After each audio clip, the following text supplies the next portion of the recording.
Hola a todos. Vamos a recordar un teorema visto en clases sobre la clasificación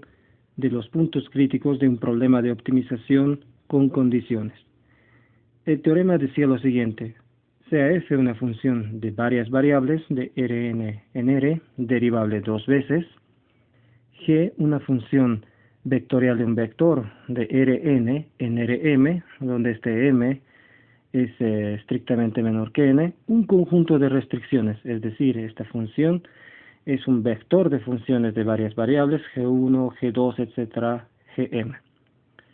F mayúscula o F grande, el lagrangiano del problema optimizar f sujeta a las restricciones todas estas funciones de la función g iguales a 0. El lagrangiano f, como recordarán, se forma a partir de la función f pequeño, la función objetivo, más lambda 1 por la restricción g1, más lambda 2 por la restricción g2, etc., más lambda m por la restricción gm. Si se tratan de m restricciones, cada uno de estos lambdas se llama multiplicador. El problema tiene dos partes, una concerniente al mínimo y otra concerniente al máximo del problema de optimización. La primera parte dice lo siguiente: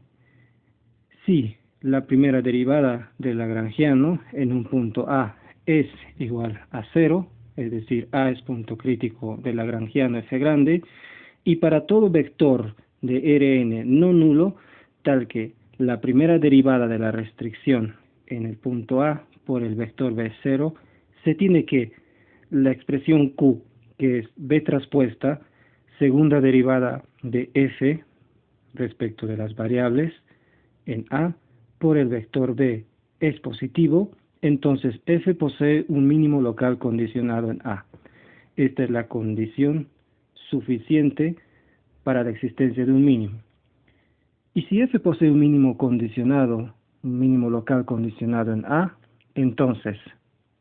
A es punto crítico del lagrangiano, es decir, f grande prima de A igual a 0, y para todo vector no nulo, tal que la primera derivada de g en A por el vector B igual a 0, se tenga que la expresión Q igual a B traspuesta, segunda derivada del lagrangiano en las variables, en el punto A, por B mayor o igual a 0.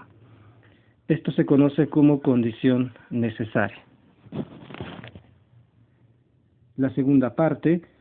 para el máximo local condicionado, es muy similar. Si la primera derivada del lagrangiano en A es igual a 0, y para todo vector no nulo, tal que la primera derivada de la restricción en A por el vector B igual a 0, implica que, o se tenga que, la expresión Q igual a B traspuesta, segunda derivada del lagrangiano en las variables, evaluada en el punto A por B es negativa, entonces f posee un máximo local condicionado en A. Esta es la condición suficiente para la existencia de un máximo local. Y se tiene también la condición necesaria, es decir, que si f posee un máximo local condicionado en A, necesariamente A es punto crítico del lagrangiano,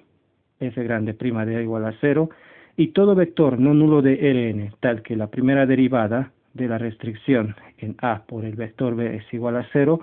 se tiene que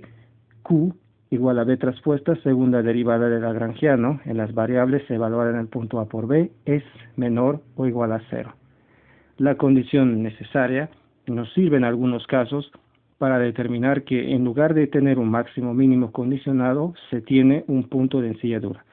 Por lo general, es la condición suficiente que controlamos en los ejercicios.